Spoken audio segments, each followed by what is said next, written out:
This is a review of the Tower Hobbies Edge 540 with the NGH 9cc gas motor.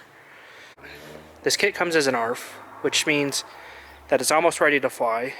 As part of the ARF, you get the entire airframe and the hardware, which includes the landing gears, control linkages. What you don't get are any of the electronics or the engine or motor if you're going electric. The assembly is pretty straightforward. You have to assemble the tail, glue on the tail feathers. You do have to glue on the hinges, but the slots for the hinges are already pre-cut, so it makes it really easy to line them up and put them in. They just use little paper hinges, which I could show you here, maybe. They use paper hinges where you slide them in, use a pin to space them out, and then you drop some CA on the paper hinge, and then that's it. Yeah. The biggest thing I didn't like about this kit were the aileron control horns. The ones that come with the airplane just use wood screws that screw into the aileron.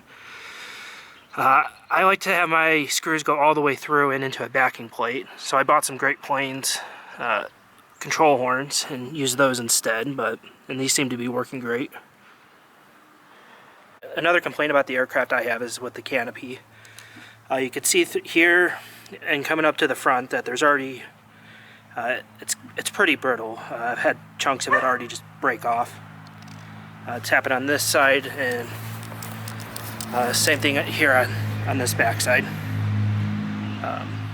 And that wasn't even from flying it. That was just from handling it. The spinner that came with the airplane is another complaint I have.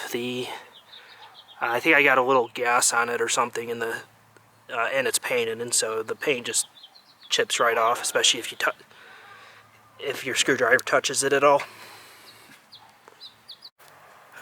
What I bought for the engine is an NGH 9cc gasoline engine.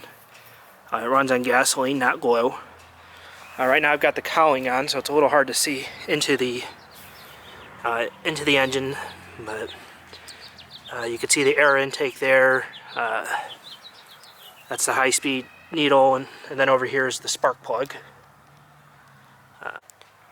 For the propeller, I'm running a 12x6 master air screw. Going inside the airplane is pretty easy. Right here we've just got a little lever. We're just going to pull it back a little, and that lifts right off. And then for the gas tank, I installed my own 4-ounce gas tank. Now going under the wing where we have the servos, you can see I have a Spektrum AR620 receiver. What I like about this is that it has a bind button right here on the front, and then it also has no external antenna. The entire antenna is built into a PCB within the radio, so it makes it easy to mount. I haven't had any range or reliability issues with it, so yep, it's my first time trying out this receiver, and so far I've been pretty impressed. For the servos, I'm using high-tech HS225 MGs. The one on the far left is for the rudder. The two in the middle are for the two elevator halves. And then on the far right, I used the HS225 BB for the throttle. For the flight pack, I'm using a 2-cell lithium iron phosphate battery. So it's a 2-cell 1.45 amp hour. Seems to be work well. So normally with a gas airplane you run two different batteries, one for the ignition and one for the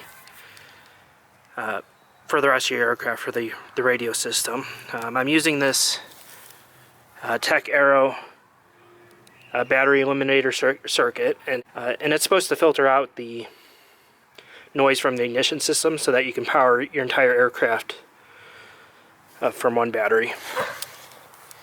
I find it works okay. There's still a little glitch there. I still get some glitches in my servos. I've hooked them up to an oscilloscope, and I found that if you do run two batteries, the noise goes away. But running this, it's better than not running nothing at all. But there's still some noise there. But as far as flying, I don't really notice the twitching in flight too much. Speaking of the ignition system, it's probably hard to see it, but I have the ignition mounted under the cowling just behind the engine. And coming back down here to the landing gears, I do like how the wheel pants look. They do come down the wheel quite a bit, and so it would make it hard to do any kind of grass landing or takeoffs. Also, the wheels themselves aren't terribly big, and so if you were wanting to do grass takeoffs, I'd probably take off the wheel pants and use some larger wheels. Alright, in conclusion, I do like this airplane. I think it flies quite nicely. It's pretty aerobatic. It lands really easily. It's pretty easy to line up on the runway.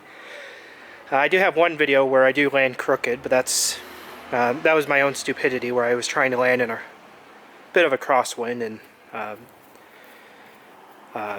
yeah, so that was a little bit sketchy. But I've had probably about a dozen flights so far in this airplane, and so far they've been working out quite well.